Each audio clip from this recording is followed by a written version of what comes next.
Hello everyone, तो स्वागत है आपका फिर से हमारे इस चैनल जीनियस माइंड पर। और आज की इस वीडियो में हम स्टार्ट करेंगे क्लास 10th का ज्योमेट्री का चैप्टर नंबर 1 सिमिलैरिटी का। इसके पहले हमने बहुत बेसिक वीडियोस पूरा का पूरा कवर आउट कर लिया, तो चलिए देखते हैं क्या क्या बेसिक में कवर किया था। हम जब प्रैक्टिस सेट 1.1 की बात करते हैं तो इसमें हम नॉर्मली बात करते हैं प्रॉपर्टीज ऑफ ट्रायंगल की, जिसमें हमने फर्स्ट प्रॉपर्टी देखा था a1/a2 is equal to b1 into h1/b2 into h2। मतलब और ये कहाँ से आया था, तो ये फॉर्मूला से आता है। एरिया ऑफ जो ट्रायंगल होता है वो क्या होता है, half into base into height, तो हाफ हाफ कैंसिल हो जाता है। देखो ऊपर कैंसिल किया है, और b1 इंटू h1 ये प्रॉपर्टी 1 था। और सेकंड क्या प्रॉपर्टी था, second property triangle with equal height. अगर ट्रायंगल में हाइट इक्वल रहेंगे तो वो वैल्यू कैंसिल हो जाएंगे, तो area will be equal to your base. Third आपको बोला था ट्रायंगल विथ इक्वल बेस, अगर ट्रायंगल में बेसेस इक्वल है तो वो ऐसे कट आउट हो जाएंगे, तो वो वैल्यू आपका किसके इक्वल हो जाएगा भाई, तो area will be equal to your height, क्योंकि ये वैल्यू यहां से गायब हो गया। तो ये था ट्रायंगल विथ इक्वल बेस। जब भी ट्रायंगल में बेस इक्वल रहेगा तो area will be equal to height. Next third triangle with equal base and equal height, मतलब इक्वल बेस भी इक्वल है और हाइट भी इक्वल है। अगर दोनों वैल्यू भाई इक्वल है तो a1/a2 ये सारे के सारे वैल्यू कट हो जाएंगे, तो आंसर 1 होगा। और इसको आप ऐसे भी लिख सकते हैं। और इतना बेसिक करने के बाद हमने स्टार्ट किया था प्रैक्टिस सेट 1.1 का क्वेश्चन नंबर 1 और क्वेश्चन नंबर 2। तो आज की इस वीडियो में कंटिन्यू करेंगे क्वेश्चन नंबर 3 के साथ। तो चलिए स्टार्ट करते हैं वीडियो से। तो चलिए जब हम क्वेश्चन नंबर 3 देखते थे भाई, इसमें ना आपको थोड़ा सा क्वेश्चन को और अलग तरीके से सोचना पड़ेगा। इसको जरा इंपॉर्टेंट मार्क कर लेना और यहां पर लिख लेना हटके। याद रखना जो भी क्वेश्चन मैं हटके लिखाऊंगा वो इंपॉर्टेंट क्वेश्चन होंगे, क्योंकि ये ऐसे क्वेश्चन है जो आपको देंगे क्या भाई, तो फटके। इसको आप 10 बार सॉल्व करोगे तभी भी ये आपको डिफिकल्टी लगेंगे। तो ये क्वेश्चन को जरा हटके मार्क कर लेना, इंपॉर्टेंट क्वेश्चन मार्क करना। अभी इसका ना मैं आपको जरा पैटर्न समझाता हूँ। इसमें ना दो ट्राइंगल है। अब दो हाइट दिख रहा है आपको, एक आपको हाइट दिख रहा है PS और दूसरा आपको हाइट दिख रहा है भाई QT। हमको फाइंड करना है QT। अगर मुझे ये QT फाइंड करना है, बराबर, मैंने आपको क्या बोला था, अगर ये लाइन ऐसा है तो इसका ये हमेशा ऐसे 90 डिग्री का एंगल बनाते हैं। तो ये ऊपर वाला क्या रहता है आपका हाइट रहता है और नीचे वाला क्या रहता है आपका बेस। अब अगर बताओ मुझे QT अगर मेरा हाइट है तो मेरा बेस क्या होगा, ये मेरा बेस होगा PR, क्योंकि यहीं पर 90 डिग्री का साइन बन रहा है। इफ अगर आप ध्यान से देखो तो ये आपका क्या है, देखो यहाँ पर ये देखो 90 डिग्री का साइन बन रहा है, मतलब ये बेस हो गया और ये क्या हो गया, हाइट। तो अगर मुझे ये सॉल्व आउट करना है तो मेरे को फॉर्मूला लगाना पड़ेगा, बट फॉर्मूला में मेरे पास एरिया, देखो अगर मैं फॉर्मूला लगा भी देता हूँ, देख भाई तुमने बोल रहे हो ना सर फॉर्मूला लगा दो, चलो लगा दिया। ट्रायंगल का नाम क्या लेंगे, PQR। तो ये हो गया ट्रायंगल PQR। ये कितना हो जाएगा भाई, तो half into base into height. अब हाइट का वैल्यू मुझे नहीं दिया, हाइट की जगह मैं क्या लिखूंगा, तो भाई QT लिखूंगा। बेस की जगह क्या लिखूंगा, तो PR लिखूंगा। और ये हो जाएगा मेरा हाफ। और ये भी मुझे पता नहीं है, PQR भी नहीं पता है। ये अभी मैं सिर्फ तुमको क्वेश्चन समझा रहा हूँ कि how you have to attempt, how you have to think according to your 10th standard. तो अगर QT का वैल्यू मुझे चाहिए तो मेरे को PR चाहिए और मेरे को इसका वैल्यू चाहिए। अगर मैं PR देखूँ तो PR का वैल्यू देखो 12 इधर दिया हुआ है, ये देखो इधर दिया है 12, बट ये इसका वैल्यू नहीं दिया। अगर ये वैल्यू मुझे मिल जाए तो मेरा काम हो जाए, बराबर। आई होप आपको इतना समझ में आया। तो अभी हमारा सबसे फर्स्ट पैटर्न क्या रहेगा, एरिया फाइंड करना, एरिया ऑफ ट्रायंगल PQR। और इसके लिए हम क्या करेंगे भाई, तो दूसरे हाइट का, सेकेंड हाइट का सहारा लेंगे। किसका सहारा लेंगे भाई, तो सेकेंड हाइट। अब सेकेंड हाइट कौन है जरा देखो, तो सेकेंड हाइट हमारा कौन है, PS है। तो अगर मैं सेकेंड हाइट की बात करूं तो सेकेंड हाइट मतलब हम लोग PS का फॉर्मूला, यहां पर एरिया ऑफ ट्रायंगल लगाएंगे, area of triangle PQR, but यहां पर half into base into height. ये जो हाइट है, हाइट हम क्या लेंगे, तो ये हमारा PS लेंगे। तो आई होप आपको समझ में आया। यहाँ पर मुझे QT चाहिए तो उसके लिए बेस चाहिए और मुझे क्या चाहिए, एरिया। बट मेरे पास एरिया नहीं है, तो एरिया के लिए मैं सबसे पहले क्या करूंगा, PS वाले में सेम ये हाइट के बदले ये हाइट को मैं क्या करूंगा भाई, तो यूज करूंगा। तो चलो देखो मैंने आपको क्या बोला, सबसे पहले हमको इसमें ट्रायंगल तो बनाना है, बट इसमें हमें हाइट क्या कंसिडर करना है। सबसे पहले आप क्या लिख दो भाई, तो गिवन लिख दो। जब आप गिवन की बात करते हो तो आपको क्या क्या दिया, देखो RQ का वैल्यू कितना दिया भाई, तो 6 दिया है। फिर आपका क्या है, PS का वैल्यू वापस कितना है, 6 है। फिर क्या है, PR है, PR का वैल्यू कितना है, 12 है।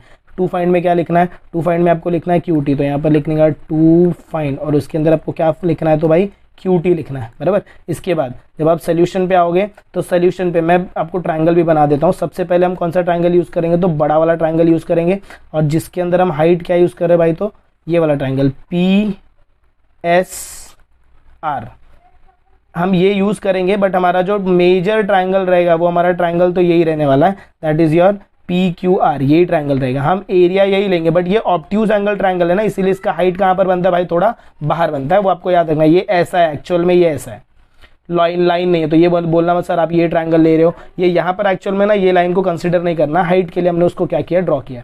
तो अगर मैं इसमें एरिया का फॉर्मूला लगाऊंगा तो चलिए देखिए मैंने क्या बोला, अगर हम इसमें एरिया का फॉर्मूला लगाते हैं तो सबसे पहले मेरे को क्या लिखना पड़ेगा भाई, तो area of triangle P Q R is equal to half into B for base और एच फॉर हाइट।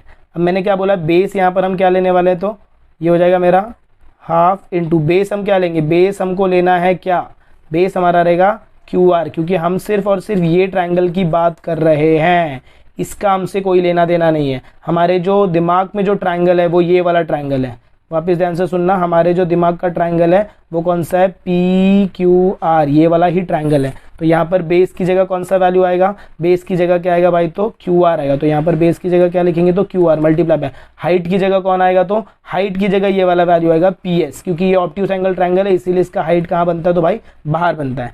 अब इसको जब आप फर्दर सॉल्विंग करेंगे तो ये कितना हो जाएगा, देखो ये हो जाएगा हाफ, क्यू आर का वैल्यू आपको दिया है क्वेश्चन में, देखो क्यू आर दिया है 6 दिया है और पी एस भी आपको कितना दिया है 6 दिया है। तो क्यू आर की जगह आप जो वैल्यू पुटअप करेंगे, क्यू आर की जगह द वैल्यू विल बी 6 और पी एस की जगह भी जो वैल्यू आएगा वो आएगा 6 आएगा। मतलब आप अभी देखो ऊपर मल्टीप्लीकेशन है, नीचे अगर आपको बेसिक नहीं पता तो ये है कि ऊपर के सारे नंबर को मल्टीप्लाई करो तो ऐसा हो जाएगा 6 इंटू 6 और नीचे आएगा 2। फर्दर सॉल्विंग करोगे तो 6 6 कितना होता है 36/2, तो ये आंसर कितना हो जाएगा 18। मतलब आपको क्या मिल गया, area of triangle, area of triangle P Q are, ये आपको कितना मिल गया, तो 18 यूनिट मिल गया, बराबर। अब मुझे क्या करना है, अब मुझे सेकेंड ट्राइंगल यूज करना है। अभी तक हमने कौन सा हाइट यूज किया था भाई, तो अभी हम लोग ने कौन सा हाइट यूज किया था, ये वाला हाइट यूज किया था पी एस। अब इसका काम हो गया। अब मेरे को हाइट, अगर जब मैंने पी एस हाइट यूज किया था तो मैंने बेस क्या यूज किया था भाई, तो आर क्यू यूज किया था। अब मैं कौन सा हाइट यूज करूंगा, ध्यान से सुनो, अब मैं हाइट यूज करने वाला हूँ क्यू टी, ये वाले हाइट को यूज करूंगा, तो बेस मेरा क्या रहेगा भाई, तो पी आर रहेगा। अब देखो फर्दर क्वेश्चन कैसे सॉल्व होगा, सेकेंड स्टेटमेंट्स। अब मैं नेक्स्ट क्या लिखूंगा, therefore area of triangle P Q R is equal to क्या हो जाएगा, half into base into height होगा, which will be equal to half into base का वैल्यू जरा देखो क्या है, बेस को हम क्या कंसिडर कर रहे हैं, हाइट क्या है हमारा क्यूटी है, अगर मेरा क्यूटी हाइट रहेगा तो बेस क्या रहेगा, उस वो क्यूटी जो है वो कौन से लाइन को टच कर रहा है, that is touching to P R. तो यहाँ पर आप क्या लिखोगे, बेस की जगह लिखोगे पी आर लिखोगे और हाइट की जगह कौन रहेगा, तो भाई क्यूटी रहेगा। और यहाँ पर क्या रहेगा, area of triangle P Q are. अब चलो वैल्यू सब्स्टिट्यूट करते हैं। Area of triangle P Q are का वैल्यू अभी आपको मिला कितना, 18 इज इक्वल टू ये हो गया हाफ, और पी आर का वैल्यू आपको दिया है क्वेश्चन में, देखो पी आर का वैल्यू कितना दिया है 12। तो यहाँ पर आप क्या रखोगे, 12 रखोगे इंटू क्यूटी का वैल्यू आपको नहीं। अब ध्यान से सुनना, ये 18 को ही हमने क्या फाइंड करने के लिए इतना सारा मगजमारी किया, दूसरा हाइट कंसिडर किया है ताकि हम इसको फाइंड करें, और अगर ये फाइंड करेंगे तभी हमें क्या मिलेगा भाई, तो क्यूटी मिलेगा। अब इसका कैलकुलेशन करेंगे तो देखो ये कैसा होगा, ये हो जाएगा 18 इज इक्वल टू, इसको सॉल्व करेंगे तो ये हो जाएगा 12/2 मल्टीप्लाई बाय आपका क्या रहेगा, क्यूटी रहेगा। अब जब आप 12 को 2 से मल्टीप्लाई करोगे तो आंसर कितना आएगा, 6 आएगा। तो ये हो जाएगा 18 is equal to 6 into QT हो जाएगा। अब ये 6 इधर नीचे आएगा तो क्या होगा, 18 divided by 6 is equal to your क्या हो जाएगा, क्यूटी हो जाएगा। अब जब मैं 18 को 6 से डिवाइड करूंगा तो मेरा आंसर कितना आएगा, 3 is equal to your QT. Therefore आपको क्या लिखना है, therefore the length of QT is 3 unit.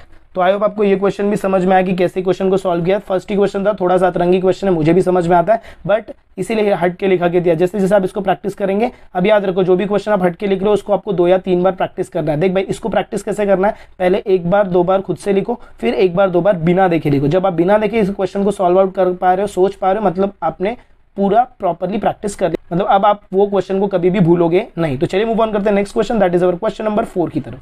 तो चलिए स्टार्ट करते हैं क्वेश्चन नंबर 4 से। क्वेश्चन नंबर 4 देखो, अभी इसमें क्या बोल दिया, देखो ये पैरेलल लाइन दिख रहा है, मैंने आपको बताया था, याद करो जब भी पैरेलल लाइन रहेगा तो इसमें एरिया क्या रहेगा भाई, इक्वल रहेगा।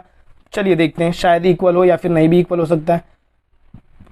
अब इसमें 2 ट्रायंगल कौन सा लिया, अब मुझे कैसे पता चले, इसमें बहुत सारे देखो ट्रायंगल बन रही है, फर्स्ट ट्रायंगल है, सेकंड ट्रायंगल है, फिर ये बड़ा वाला थर्ड, इधर फोर्थ, बट हमको इसी ट्रायंगल पे फोकस करना है। देखो इधर दिया है, कौन सा ट्रायंगल दिया है, area of triangle ABC and is to area of triangle BCD. तो जब मैं सोल्यूशन स्टार्ट करूंगा, इसमें गिव एंड टू फाइंड कुछ नहीं रहेगा। जब आप सोल्यूशन में आओगे तो सबसे पहले आपको यहां से देखना है कौन सा ट्रायंगल, और इसमें हाइट किधर है, हाइट ना तुम्हारा ये वाला लाइन है एपी है, और ये तुम्हारा रहेगा परपेंडिकुलर। अच्छा अगर ये हाइट है, कौन से ट्रायंगल के लिए है, अच्छा अब ये ना लाइंस पैरेलल दिया, लाइंस पैरेलल दिया मतलब अगर हाइट में इधर बनाओ तो भी सेम रहेगा, अगर ये 7 सेंटीमीटर है तो ये भी 7 सेंटीमीटर, हाइट इधर बनाओ तो भी 7 सेंटीमीटर, हाइट इधर बनाओ तो भी 7 सेंटीमीटर, हाइट इधर बनाओ तो भी 7 सेंटीमीटर। मतलब इधर जो ट्रायंगल है, ये ट्रायंगल के लिए जो हाइट है वो क्या रहने वाला भाई, तो सेम रहने वाला है। याद रखना जितने भी ट्रायंगल है, सारे ट्रायंगल्स के लिए जो तुम्हारा हाइट रहने वाला है वो क्या रहने वाला है, तो सेम। तो हाइट, अब ये जो दोनों ट्रायंगल है, दोनों ट्रायंगल के लिए सबसे मेन चीज क्या, हाइट जो होगा वो क्या होगा भाई, तो सेम होगा। एक चीज सेम हो गया, अगर बेस भी सेम हो जाए तो काम हो जाए, ये दोनों का एरिया इक्वल हो जाएगा। चलिए देखो लिखेंगे कैसे। सबसे पहले हम लिखेंगे area of triangle ABC। Formula क्या रहता है भाई, तो half into base into height. Start करेंगे तो ये कितना हो जाएगा, हाफ इंटू बेस का वैल्यू देखो कितना है, ABC की बात कर रहे हैं तो यहाँ पर हाइट तुम्हारा ये वाला लाइन है, हाइट तुम्हारा ये वाला लाइन है, तो ये बेस BC क्या हो जाएगा, बेस हो जाएगा। वापस देख लो, ये अगर तुम्हारा हाइट है तो ये तुम्हारा क्या होगा, बेस होगा। मतलब यहाँ पर बेस की जगह कौन आएगा, BC, और हाइट की जगह कौन आएगा भाई, तो AP आएगा। आई होप आपको इतना समझ में आया। ये हो जाएगा आपका स्टेटमेंट नंबर 1 हो जाएगा, जो कि किसका स्टेटमेंट है, तो एरिया ऑफ ट्रायंगल ABC का स्टेटमेंट है। फिर उसके बाद नेक्स्ट ट्रायंगल हमको कौन सा दिया है, ट्रायंगल BCD। तो यहाँ पर हम नेक्स्ट लिखेंगे triangle BCD, area of triangle BCD। ये कितना हो जाएगा, तो half into base into height. अब जब मैं इसका half into base into height लिखूंगा तो सबसे पहले मेरे को ट्रायंगल देखना है, मेरे को बिना ट्रायंगल देखे मेरे कुछ लिख ही नहीं सकता। जब हम ट्रायंगल की बात करते हैं, देख भाई ये तुम्हारा ट्रायंगल है, दिखा। इफ अगर आपको सिर्फ और सिर्फ यही ट्रायंगल में दिखाऊं तो ये लाइंस को मैं यहाँ से क्या कर दूंगा भाई, तो गायब कर दूंगा। देखो ये हमारा ये ट्रायंगल है। अब ये ट्रायंगल मैंने क्या बोला, ट्रायंगल में हाइट तो सेम है, और ये ट्रायंगल में हाइट अगर आप देखोगे तो ये ट्रायंगल का हाइट भी इसी लाइन पे आ रहा है, मतलब ट्रायंगल का बेस क्या रहेगा, BC बेस रहेगा। अब अगर BC बेस है तो भाई खुश हो जा, क्या बोला मैंने भाई, खुश हो जा। देखो ये कितना रहेगा, ये हो जाएगा हाफ इंटू बेस क्या रहेगा, BC, और हाइट क्या रहेगा, AP। ये तुम्हारा क्या हो गया, स्टेटमेंट नंबर 2। अब यहाँ पर देखो, अगर आप तुम ध्यान से देखो तो यहाँ पर क्या बोला, देखो रेशियो लेने को बोला है। ऐसे रेशियो दिख रहा है, रेशियो का मतलब होता है अपॉन। रेशियो का मतलब क्या होता है भाई, अपॉन। इस 2 का साइन दिख गया, मतलब आप क्या करेंगे, अपॉन। अपॉन करेंगे मतलब क्या होगा, area of triangle ABC, area of triangle ABC upon area of triangle BCD is equal to, पहला ऊपर क्या आएगा, तो half into BC into AP आएगा, और नीचे भी क्या आएगा भाई, तो half into BC into AP आएगा, बराबर। अब यहाँ पर आपके ये वैल्यूज क्या हो जाएंगे, सारे के सारे वैल्यूज क्या हो जाएंगे भाई, कट जाएंगे। देखो ये वाला वैल्यू इसके साथ कटेगा, ये इसके साथ कटेगा, और ये इसके साथ कटेगा। मतलब आपका जो फाइनल आंसर रहेगा that will be equal to area of triangle ABC upon area of triangle BCD। This value will be equal to 1। ये वैल्यू किसके इक्वल हो जाएगा, 1। और अगर ये वैल्यू 1 के इक्वल है मतलब ये क्या हो जाएगा, 1/1 हो जाएगा। मतलब आपका जो रेशियो रहेगा, देयरफॉर आप क्या लिखेंगे, therefore area of triangle ABC is to area of triangle BCD is equal to 1:1। I hope आपको ये क्वेश्चन समझ में आया कि कैसे हमने सॉल्व किया। और ये क्वेश्चन का जो प्रॉपर्टी है वो प्रॉपर्टी ये है कि भाई इसका अगर आपको सपोज यहाँ पर रीजन लिखना है, क्या लिखना है भाई, तो रीजन लिखना है। तो रीजन के लिए सबसे बेस्ट आपका क्या होगा, रीजन देखो ध्यान से सुनो, triangle with equal base and height. मतलब ये ऐसा ट्रायंगल है जिसका बेस और हाइट क्या है भाई, तो इक्वल है। तो आई होप आपको ये क्वेश्चन समझ में आया। तो अगर आपको वीडियो पसंद है, अगर आपको ऐसा लग रहा है कि यस यहाँ पर इंटरेस्टिंग चीजें चल रही है, तो मेक श्योर आप वीडियो को ज्यादा से ज्यादा अपने फ्रेंड्स के साथ शेयर कर रहे हैं। चैनल पर नए तो चैनल को सब्सक्राइब करना ना भूले। मिलते हैं अगले वीडियो में कुछ ऐसे नए आगे के कंटिन्यूएशन के साथ। तब तक के लिए have a good day and take care.